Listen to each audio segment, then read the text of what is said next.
All right, welcome to another episode of Asset Coach and Tax Strategist. My name is Bob Wolf. I'm the CEO and founder of Terra Firma Business and Financial Consultants. And if you're a subscriber returning, thank you so much. If you're new to our channel, feel free to check us out. Give us a thumbs up if you like our content. Add any comments down below. So I'm going to dive into this really quickly. And as you've been seeing over the last few weeks, probably last few months, actually, there's been a lot of conversation about China, and I think it's really important. Our last episode, I think, was probably really one of our best regarding China, just because there's more being communicated out there in some of the other YouTube channels and some of the other way smarter people than me. I'm just an average dude that's just reading this stuff saying, hey, as a business owner, what's this mean to me? And that's what my channel is all about, is just for you and I as taxpayers, as business owners. What's this? What are they trying to say to us? What's this mean to me? What should I do? And so I'm not focused on everybody. I'm focused on just you. And so, so let me share my screen on a couple of these articles that we have seen over the last few weeks or so. This one is from Yahoo Finance, and so the reason why this is so powerful is because there's a lot of the liberal media outlets are starting to come out more and more with this. They're in a position where they absolutely have to. They can't hide this anymore. So really let me go back to and talk about kind of where the precedent is. This has been happening for a long time. But when Trump put sanctions on and put not sanctions, but started to tax China on certain exports and imports and all that kind of stuff, and they're doing these surge taxes. I just totally went blank on the actual name of it, so sorry about that early in the morning. But he started putting, if you remember, he started putting, everyone's like, oh, what are you doing? What are you doing? You can't do that. That's our trade partner. No. It's not our trade partner. China has not been as transparent as they should be. They've been manipulating things for decades through the entire Obama administration. They were manipulating stuff. As we were trying to become more and more transparent, as we were trying to become more and more diligent, they became less and less. And so because of, like I've said before, our consumerism, and you'll hear this on other channels now more and more, because of our consumerism and our nature of consumerism is what propped China up. Okay, in my last few episodes, I also talked about Mexico now being the larger exporter to the U.S. in over 20 years. They were previous to that, and now it's been 20 years, and now they're back in that. That's perfect for us. That's great for us. A couple things that are issues. We still have more cost-effective labor with Mexico, like we did with China. The benefit to us, though, is that even if those labor's costs do increase, the transportation costs should be decreased because we're not going across an entire ocean.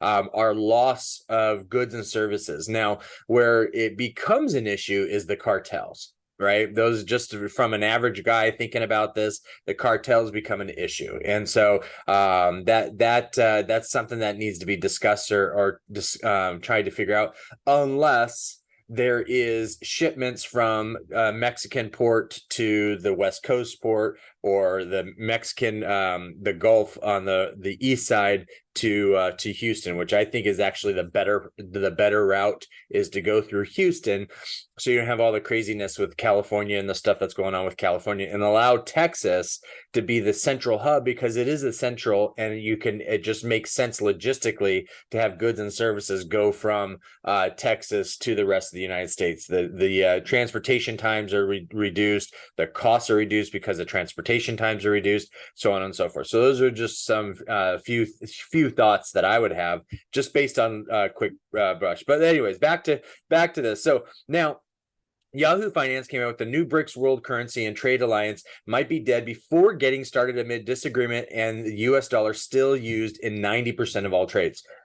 This is important because Brexit, the BRICS, the whole new currency, has been driven because what is almost like a magician, check out this hand while this sleight of hand is doing something else.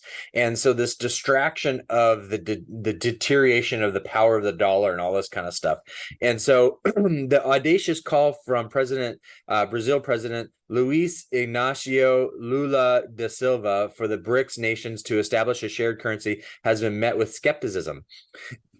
Addressing a packed audience during the 2023 BRICS summit in Johannesburg, South Africa, Silva argued that a common currency would insulate these nations, Brazil, Russia, India, China, and Africa, from the tumultuous waves of dollar exchange rate shifts.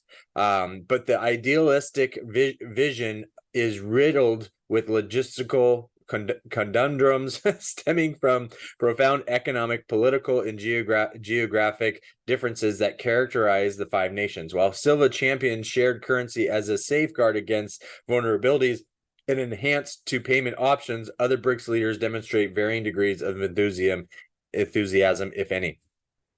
Like I've said in previous episodes, Brazil, one continent, Russia, another continent, India, China, same continent as Russia, but there's so much land between the three, and there's such a large population in China and India. They're almost their own continents, right? But we'll just say two, and then South Africa. So you have three separate continents that three separate economics. Just how is this going to work? And my concern is, and my confusion is I think Brazil doesn't like to work with the United States, and the United States having, I don't want to say some control of or authority or power in having conversations, or has the upper hand in the negotiation. That's what I see here, right? It's small article, three paragraphs, not a lot into this. But that's my assumption of what's going on here. Now, South Africa seemed unprepared for the currency discussion, stating it wasn't on its summit agenda. India's stance was more definitive, with its foreign minister rejecting the notion entirely. Russia President Putin hinted at an inclination towards increased trade in national currencies. So actually, Putin saying, well, hey, how about we just let's just focus on our own currencies and just trade and have agreements and exchanges in our own currencies. So China's president maintained a diplomatic silence, which he usually does on the currency issue, focusing instead on advocating for the reform of international finance and monetary systems. And that's because why? My guess, again, I'm not an economist, but my guess here is that the reason why he's focused on that is because his country is deteriorating, and having the yuan would prop it, and it would create this fog so people couldn't see what's really happening. Let's see. Such a colossal undertaking would be purely economic. No, duh. That's what this whole point is. It's all about economics.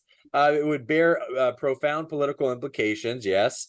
Let's see here. The rest of this, while BRICS leaders have expressed a desire to reduce their reliance on the U.S. dollar, its domination is indisputable. Notwithstanding its drop to a 20-year low in official Forex reserves in the late 2022, the U.S. dollar remains paramount in global trade, featuring in nearly 90% of global Forex dealings. Absolutely.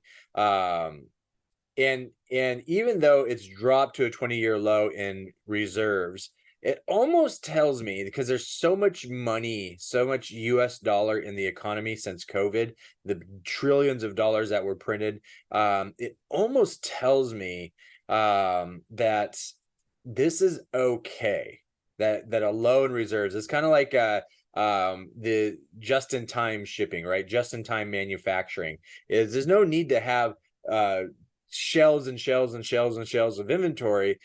If you can produce and make product in a timely manner to where you can reduce your inventory, that reduces costs. And so maybe I'm thinking that maybe that's that. I don't know. Again, not an economist, and so I'm not going to act like I know what's going on here.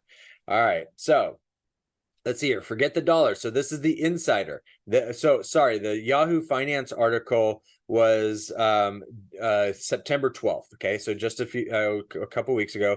Now the next day, September 13th, the Insider, forget the dollar, China has its hands full propping up the yuan against 23 other currencies, a report says. Okay, so let's see what it says. China's central bank has been propping up the yuan against almost 24 countries for the past month, indicating that its intervention are far broader than previously known by Bloomberg. The People's Bank of China has supported a currency against the yen, euro, and sterling since mid-August, per the outlet. Although the yuan has dipped about 2% against the dollar since the end of July, it's gained about 1.2% on trade weight baskets of foreign currencies in the same period, according to Bloomberg. That suggests the central bank's intervention has gone much further than its stimulus announced last week. So again, back to China, not really being very transparent and forthright on certain things. Last Monday, the People's Bank of China issued a stark warning to traders speculating against the yuan, sending it up 1% in the biggest one-day gain since March. We will not hesitate on taking action when necessary to firmly correct the one-sided and pro-cyclical market moves, to resolutely address the actions that disturb market order, and to unservingly avoid the overshooting risks in the exchange rate, the central bank said. This statement added Friday intervention, which saw China roll out another measures designed to prop up the struggling currency. Policymakers also said that they would slash the amount of foreign currency deposits financial institutions were required to hold from 6 to 4% from September. Okay, so there's some issues there, and let's see. Okay, last one is Nikkei Asia.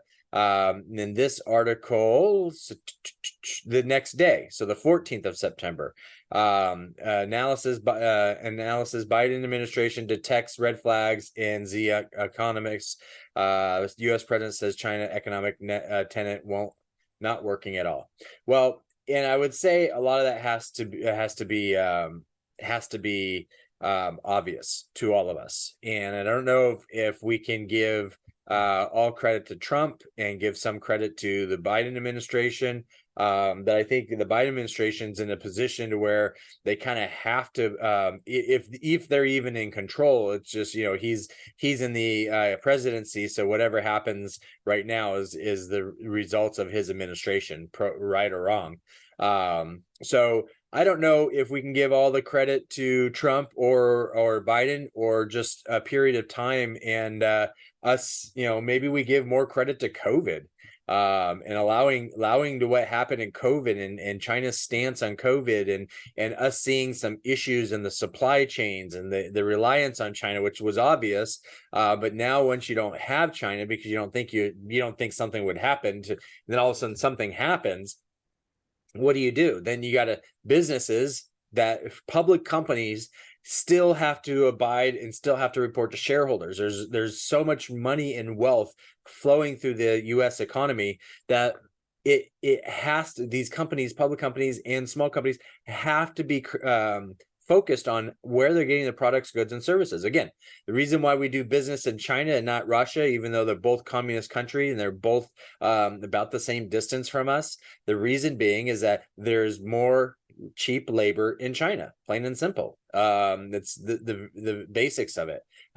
Now, the other aspect would be logistics. How do you get stuff from Russia to the United States? China being on the coast and having that route is a little bit different, and so that has something to do with it. But having a larger population of 1 billion people as a population certainly gives you the opportunity to have reduced costs, so to speak. But you can see tons of articles, you can see tons of things, not just these things, but if you look back and you just research China and just research real estate. I mean, if you remember the Beijing Olympics, go look at a lot of the buildings that they built there. They're all just deteriorating now. They just built it for the Olympics, so there's a lot of money that went into that. There's a lot of neighborhoods or towns that China has been trying to build that have become ghost towns, and they're just what they were planning and thinking is not necessarily coming to fruition. And so their reaction and some of the things that they've done has caused us to really realize, oh, maybe we shouldn't trust them. Duh. So good for the US, good for business, good for consumers. This goes back to what Trump was saying, is this America first. And this is kind of what's happening is as a result of these issues that are going on. And so anyways, I don't know if this is helpful for you or not, because what do you and I do as a business owner? What's this all mean? Well, it just means the same thing as what it meant 10 years ago, and the same thing what it's going to mean 10 years from now, is that you really need to just focus on your business, focus on you, focus on how you can provide whatever product or service that you're offering to your clients and customers, that you bring so much value. You just make sure that relationship's so great that your consumers and your customers, your clients, they have to come to you. They can't go anywhere else. Okay. And so maybe sometimes that may mean that you have to invest in some additional staff or some additional software technology to help in that endeavor. Do it. Do it. It'll be worth it. You'll find a tenfold. I believe, based on where we're going, that the government's going to actually start creating some more benefit to businesses to do such, to invest in their business. They already do a ton for businesses right now, but because of the deterioration of China, there's going to be an opportunity, and so we can either have products manufactured and developed in other countries, or we can have a lot of it developed here and help here. And so I think there's going to be a revitalization of that here in the United States. Now, it probably won't be in areas of manufacturing that were previous to the exodus of manufacturing to China. It'll probably be more middle America. There's more land. It's less expensive. It's more central to the United States. I personally think middle America, you're looking at Texas, Oklahoma, Kansas, Nebraska, and the bordering states. I think that makes the most sense for companies now to manufacture, and the reason being is that central to the coast. It's just easier. It takes less time to get there. You have more land, so it's less expensive. You have the ability for people they don't want to be on the coast anymore. You have people that want to live in a small town kind of mentality, live in a Hallmark Channel type of town. Not everybody, right? I'm not saying everybody does, but I think there's a lot more opportunity in developing some of these areas in central United States, just because of the aspects of logistics. And so anyway, so that's just my thoughts, my 2 cents. Will that happen? I don't know, but that's just my opinion. But you and I as business owners need to focus on just continuing to provide more and more value to our clients and our customers, so that their dollars don't go elsewhere, their dollars stay with you. So hopefully this was helpful, and I appreciate your time. And remember, go ahead and subscribe. Thanks so much. Bye-bye.